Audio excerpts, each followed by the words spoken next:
Hey there, happy Tuesday, Sparta Nation. So I'll give you a couple minutes to pop on. Please, when you do so, tag your teammates, tell your friends that we're on. We're gonna talk a little bit about Project 100. We're gonna talk a little bit about those of you that are in it, those of you that are not. So come on in, tag your teammates, and maybe grab your journals or something if you want, and let's have a little chatty chats, shall we? I'm tagging some of my teammates right now. Just tagging everyone. Just tag, more tagging, lots of tagging.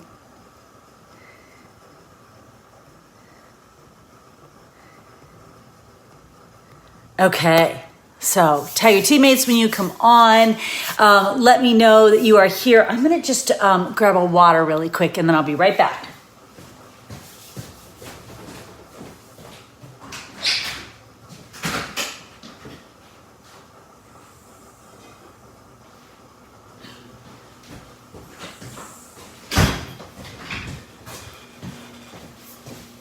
Okay, let's have a little chat about Project 100.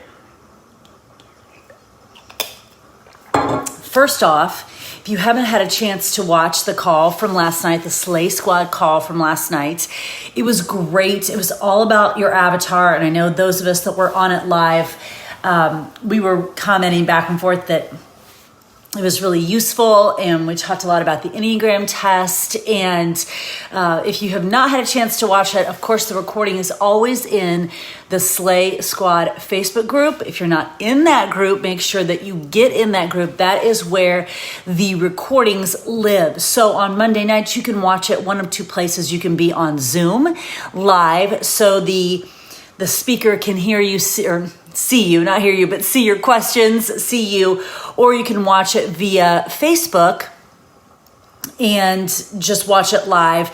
And generally the speaker can't see those questions, but it does live there. So you've got a couple places that you can access it afterwards. I've put that in the event, I think last week and probably this week, the link to that group. But if you just Google Slay Squad, I think it's Slay Squad Facebook meeting room or something like that. That is the group, and that's where the information for the weekly team calls are always, and then that's where the recordings live. So you have to request to join, and you have to indicate that I am your upline coach, because I am. So you have to say that. It's funny because sometimes I go through every couple days to see if any Sparta Nation coaches have requested to join it. And I see other coaches, thankfully so far, none of ours, and they'll be like, and it very specifically says, which one of these coaches is your upline coach that is helping to co-lead this group. And it lists all of us, and the person will go, none of these coaches. And I'm like, or they'll say, who referred you to this group? And I'm like, no one, I just found it. Okay, we're like, okay. You have to be able to answer questions. Y'all, if you can't answer questions, you cannot build a multi-million-dollar business. It's the same thing I say about muting on Zoom. If you can't mute on Zoom, you might not be able to build a multi-million-dollar business. So make sure you answer the questions correctly, but that recording always lives in there in that Slay Squad group as well, and it was really great.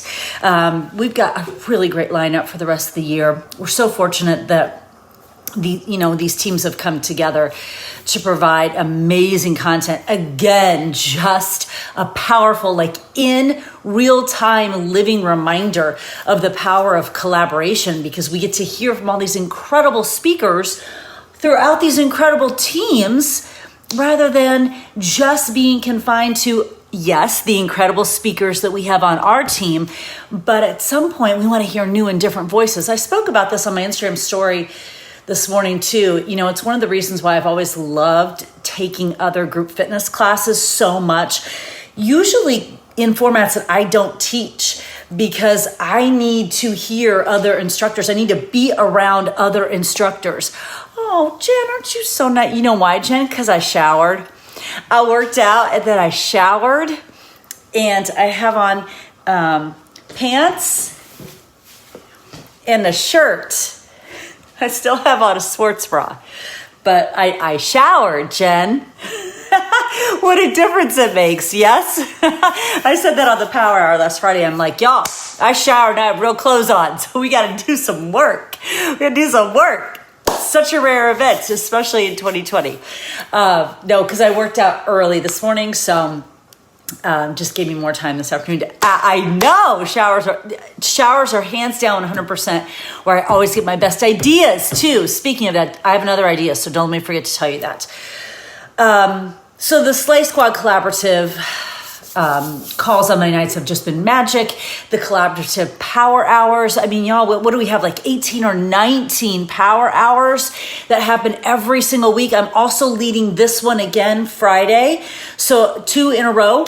I'm leading this one again on Friday because next Friday I've got a conflict. So hopefully you can hop onto that. But again, it's the power of collaboration in real time.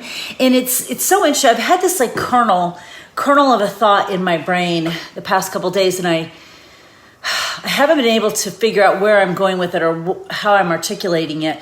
But this idea of collaboration makes me think of it. I don't know that I can draw it out in a way that makes sense, but I keep thinking there are these two sides to being a female in 2020. And one side is we're afraid to ask for help. And you know, I've talked about this a million times, that women have such an issue with asking for help. And I actually just read something about it in my book today, which I'm going to talk about this in a minute when we're talking about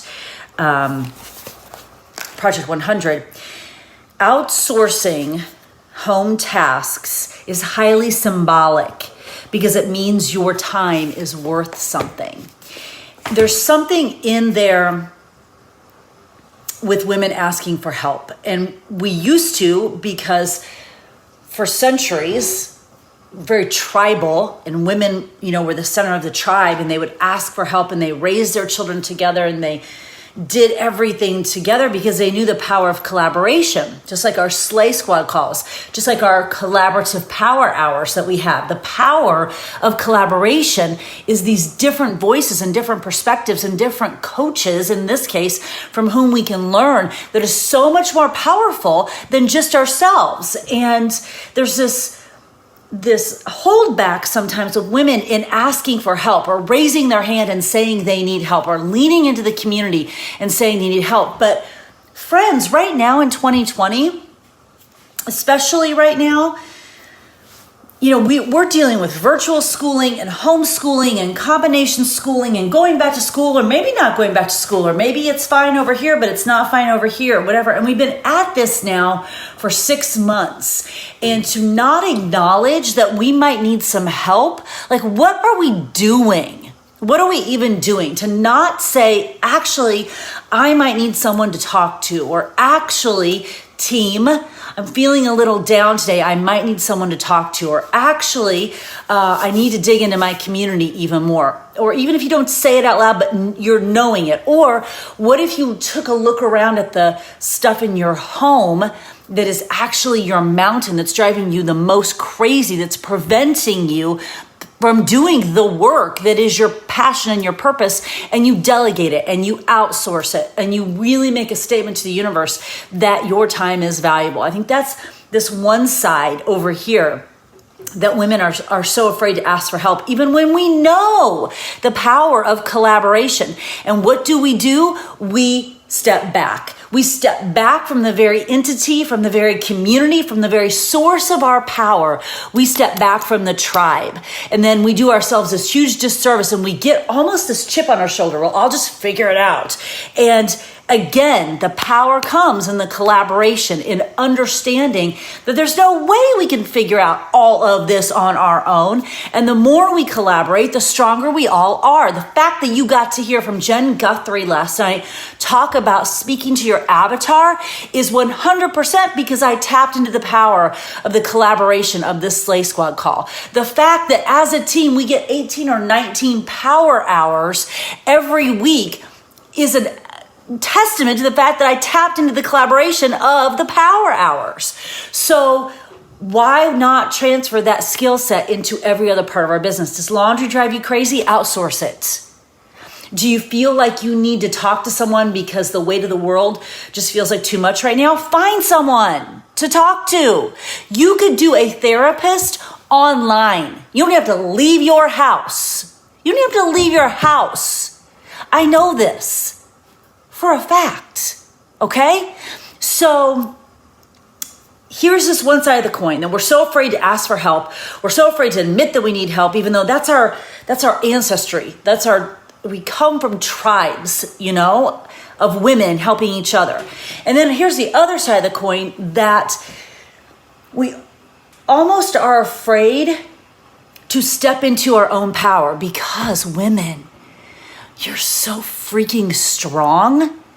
You're so smart and you're so strong that it's almost like you're afraid to step into that, like you might scare yourself at how strong and smart you are. So we've got this unbelievable ability to just figure it out and get it done.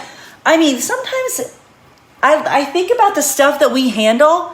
I think about the stuff that I handle personally in my house, the stuff that you all handle, that we all handle in our lives. And my mind is blown. It is blown. When literally my husband comes down, and this is no slam on my husband in particular, it's just an acknowledgement that women are so much stronger and smarter than we think we are. He comes down, it's like, hey, could you do the XYZ? He's like, oh, I gotta get to work. I'm like, calm down. I'm building a multi-million-dollar business here. Take out the trash, And it's just funny how much we are so strong and so smart and so capable, and we forget ourselves. We forget how capable we are of figuring it out over here, almost like we're scared to step into our full potential, like we'll just blow our own freaking minds. And then over here, we're also afraid to ask for help. And we live in this really strange dichotomy of going back and forth between the two. And I think 2020 has only just made that more evident that we need some help in a lot of ways. And also, by the way, it's okay to say the words mental health, because that also means good. You can have good mental health, just like you have good physical health. And you can also have mental health that needs some shoring up, that needs some talking out. All of it's okay. It's all okay. But if we don't even acknowledge that we need some help, how are we going to get it? Or if we don't even acknowledge the fact that we can freaking figure out just about anything and get it done, how are we going to step into the life that we're supposed to be creating? So it's this interesting two sides of a coin here. And the only way that I know to navigate it, to figure it out, is to collaborate, is to lean into the community. Because then you have the community to ask for help from, and you also have the community to remind you what a badass you are. And if you step away from that and you try to figure out all of this on your own, like, it literally makes no sense. It makes no sense. I was thinking about our dear friend Jama Nelson, who just finished cancer treatment and just had her final surgery last week, I think it was. And one of the reasons, and Jamie will tell you this 100% because she and I have had private conversations. One of the reasons why Jama feels her recovery has gone so well is because she has felt so supported and loved from all the prayers and good wishes that everyone sent her. Well, how did those people know to send her prayers and good wishes? Because she leaned into the community and asked for help.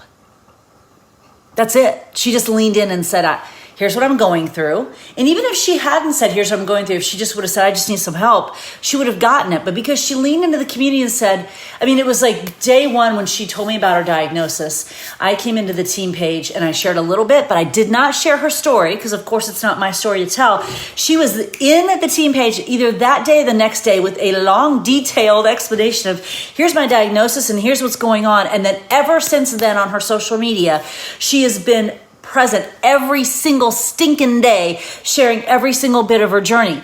Because she was willing to be vulnerable and lean in and ask for help, every single stinking day, lots of someones are sending her prayers and thoughts and good energy. 100% that has to do with why her recovery's gone so well, because she felt that. She knew it. So what a beautiful example of leaning into the community and collaborating and receiving what she needed to help in her healing. And who do you think is going to be the first person to send those prayers, those thoughts, that good energy? Who do you think is going to be the first person to send that back out into the universe when someone else asks for help? I'm going to bet that it's Jama, because that's how this works. But nobody knows we need help unless we ask. And at the same time, we have to figure out the place where we've now crossed over from figuring it out into needing some help, because we are so strong and so smart and so capable. And we do ourselves a disservice when we don't understand that. If you find out nothing else from this business, I hope you find out how strong and capable and powerful you truly are, because you are. And the cool part about this business is it can help you untap it. And women get really scared about that. And I've been watching it for 12 years. So I feel like I got a pretty good handle on why they step back from it. I think women step back from the business because it almost scares them how much of a rock star they could be if they just tried a little. Isn't that crazy? I was on a mastermind yesterday because we're planning a really cool group for our newer coaches. The group of coaches that have been, we've got a funnel going now, because we've got this really cool push to diamond group. And then we've also got this really cool push to elite group. And now we're working on kind of a new-ish coach mentorship group. We're calling it a workshop group.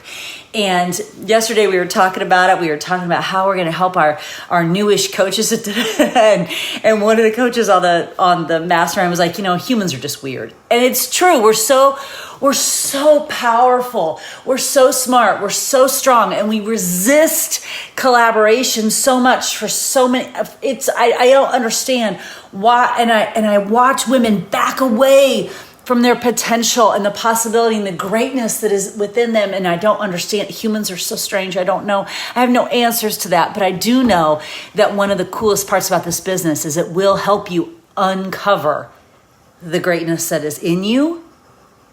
And that's kind of the point of Project 100.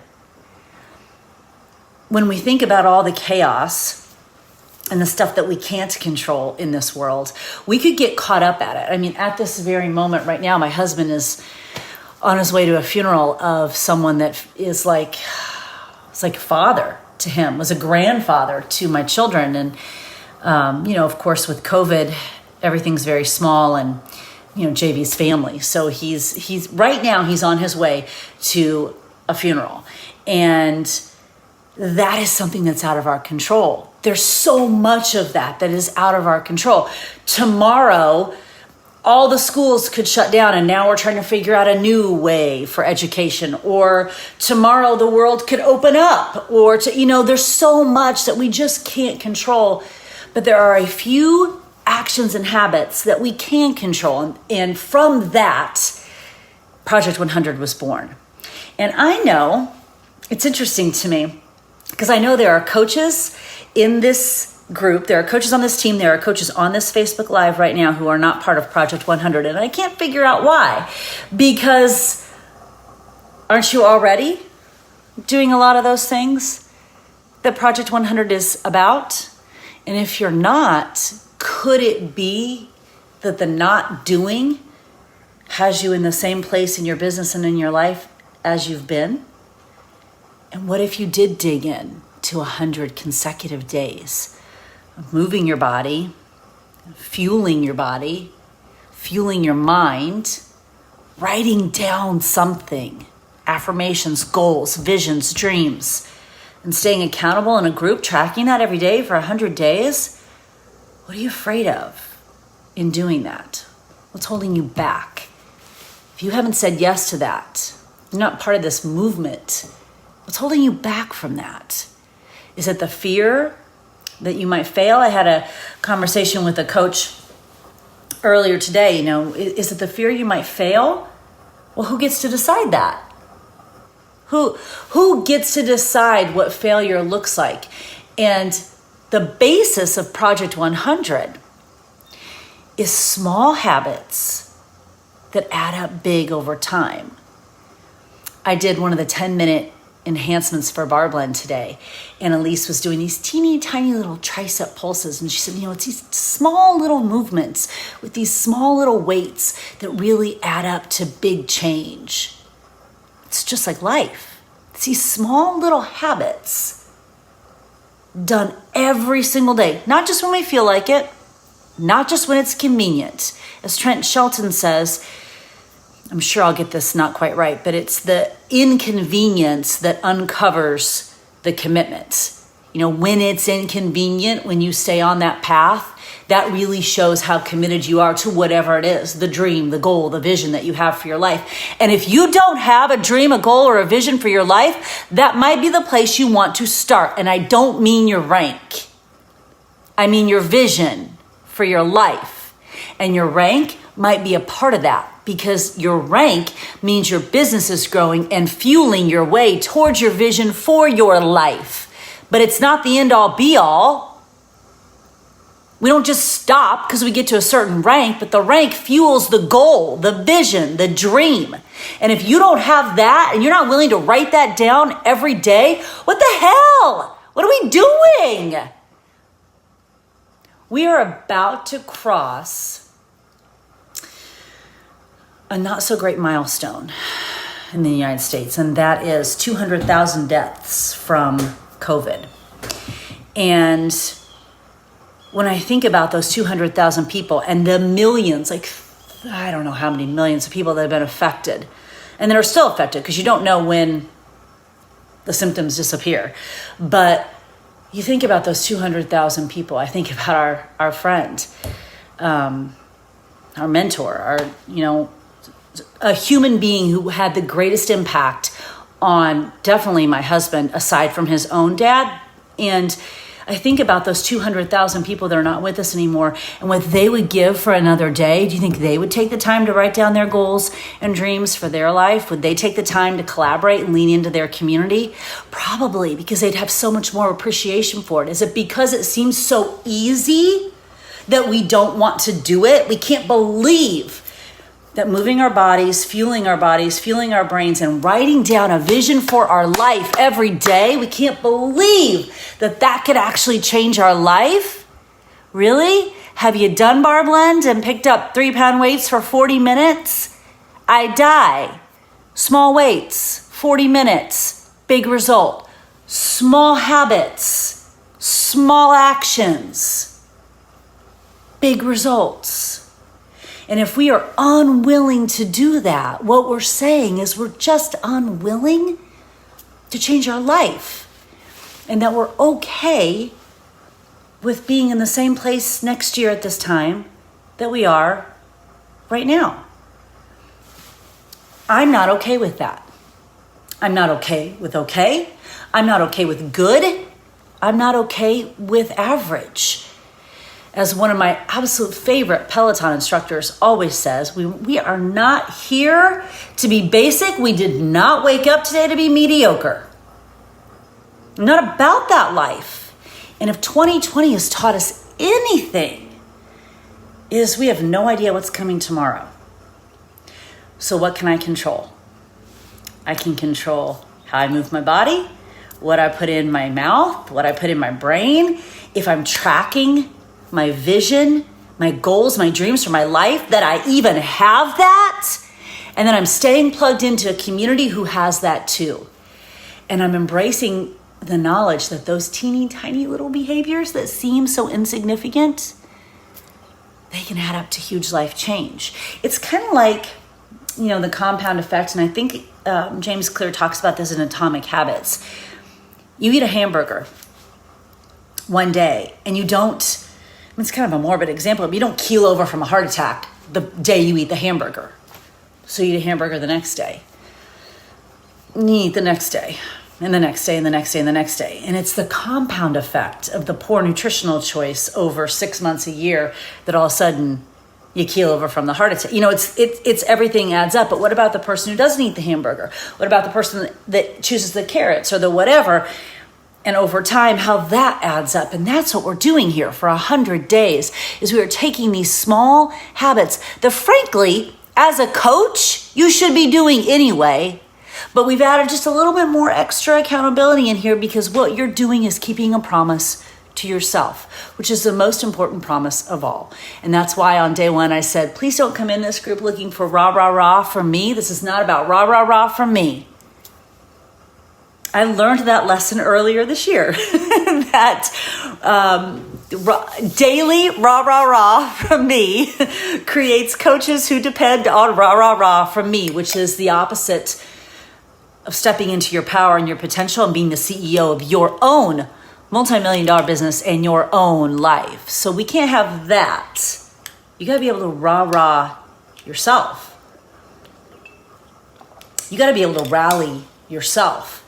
And most importantly, you have to be able to keep the promise to yourself, because that's the most important promise of all. And here's the cool part, that when you make that promise and you say that promise out loud and you tell your family, I'm doing this thing for 100 days, and then you do, because you kept the promise to yourself. Holy cow, what kind of model is that for your family? What kind of model is that for your children, that I just kept my word for 100 days to myself, the most important person that matters? I didn't keep it to Julie or to the team, although they helped me stay on track. I kept it to myself, which at the end of the day is the only person that matters. That's integrity. That's character. That's how confidence is built, because you stayed true to the promise that you made to yourself. And if you're nervous about committing to Project 100 because you're nervous that you might not track one day or work out one day or eat well one day, well, that's a choice, isn't it? So make a different one. Because on the other side of those 100 days, where you track every single day, and you dial it in every single day to these simple activities every single day, comes a freedom and a confidence and a calm that you might not have known before, because you haven't trusted yourself enough to actually know it. You haven't trusted yourself to actually step into the potential and the power that you have. But what if you just let it build? It's not going to happen overnight, right? It's not going to happen overnight. It's kind of like when you're in a class and you can feel the music building, or in a movie and you can feel the soundtrack building. It doesn't happen right away. Let it build. Let yourself feel on day 45 that you don't really want to move your body, and then remind yourself about the promise you kept to yourself. Let yourself feel on day 75 that maybe you don't want to stay as committed to your nutrition program that you chose, and then remind yourself of the promise you kept to yourself. Let yourself feel on day 85 how close you are to day 100, and maybe no one really knows if you go all the way to the end, and remind yourself that you know, and that's really the only person that matters. You, and your character, and your integrity, and the confidence, and the peace, and the calm amidst so much that we cannot control. The confidence and the peace and the calm that we can create ourselves. We can manifest that ourselves. Sometimes I watch people that seem to have stuff happen to them all the time, and I think, that's your energy. Yeah, like it's almost like you're a magnet attracting some of that stuff. But what if you were a magnet attracting the positive stuff? Because you can be, through daily, simple activities. We don't have to attach any drama or emotion to them. We just get up, we make our energize, we move our bodies, we stay committed to our nutrition plan. We do our books and our tracking. We write down our goals. We are just getting started. We write down our affirmations, pages and pages of them. And we do that every day for 100 days. And a funny thing happens at the end of the 100 days. We actually start believing what we're writing down every day. That's the magic. And then we don't have those days as often where we might not want to do something because we believe what we're writing down. And we believe in our own power and potential. We believe in our power to figure it out, and we believe in the power of asking for help.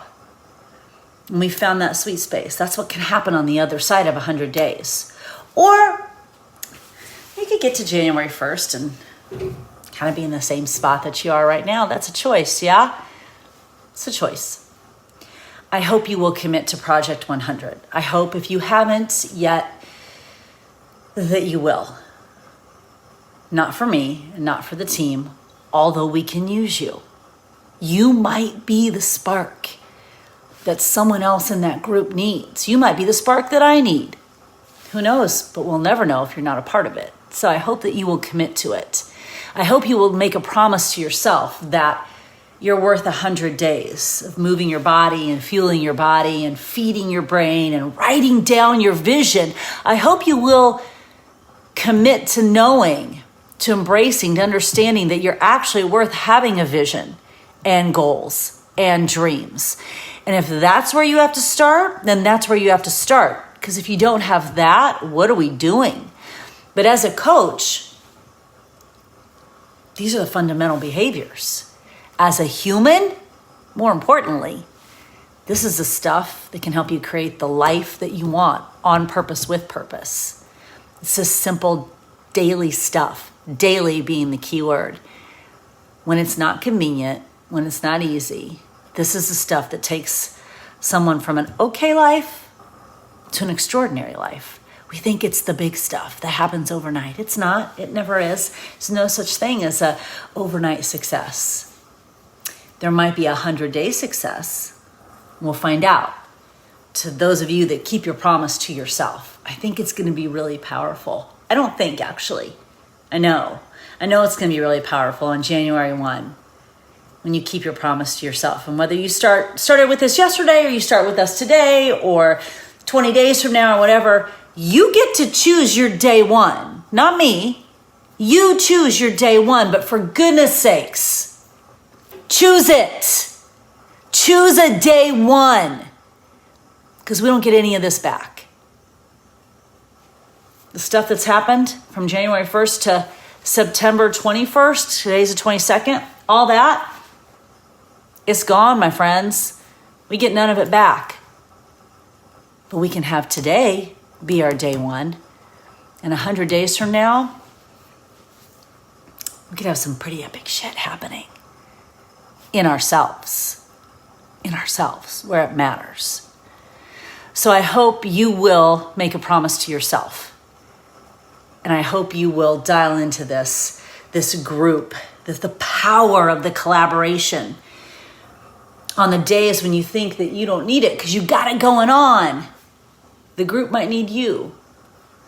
And on the days when you're like, oh, life feels hard today, you need the group.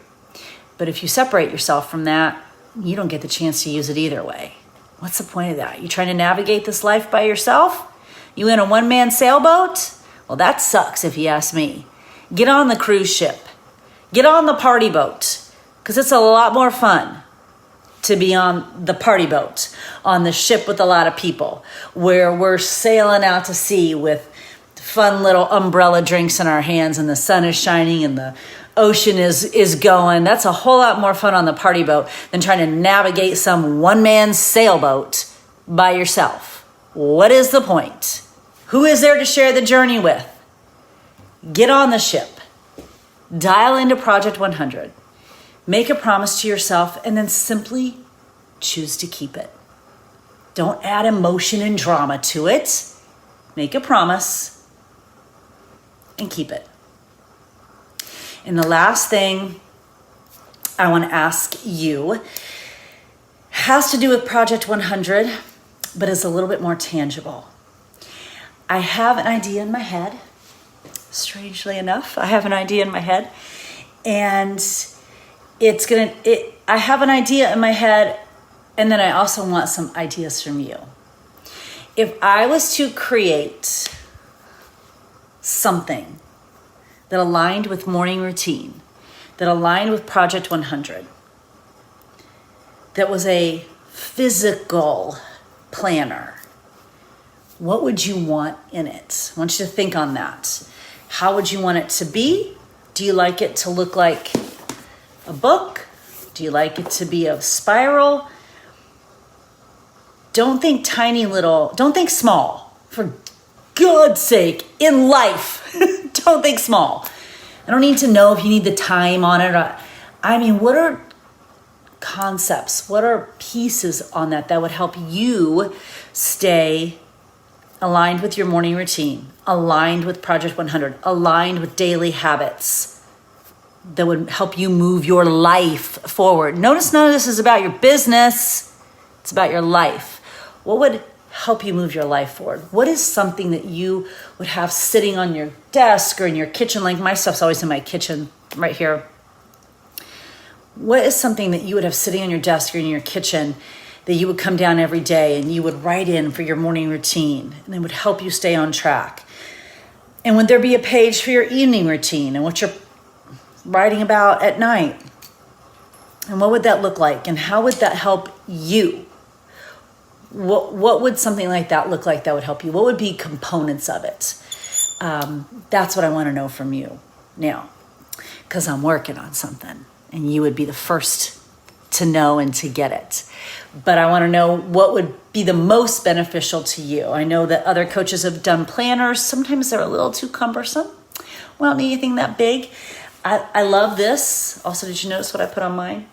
I love the size of this. I love that it's hardback, but I want it to serve us in our morning routine, serve us in Project 100, serve us in our lives so that it can serve us in our businesses, because the life comes first and then the business. It's all part and parcel, but you got to grow yourself to grow your business.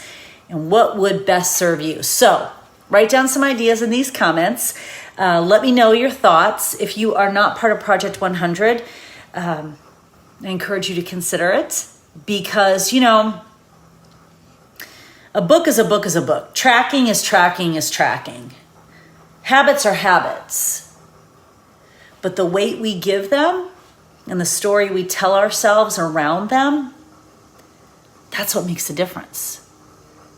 A squat is a squat. A push-up is a push-up.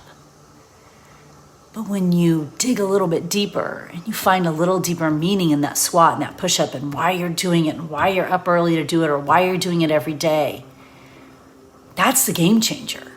Not that the squat is any different. The squat looked the same as it did yesterday. I'm still reading a book. I'm still tracking, still drinking my shake.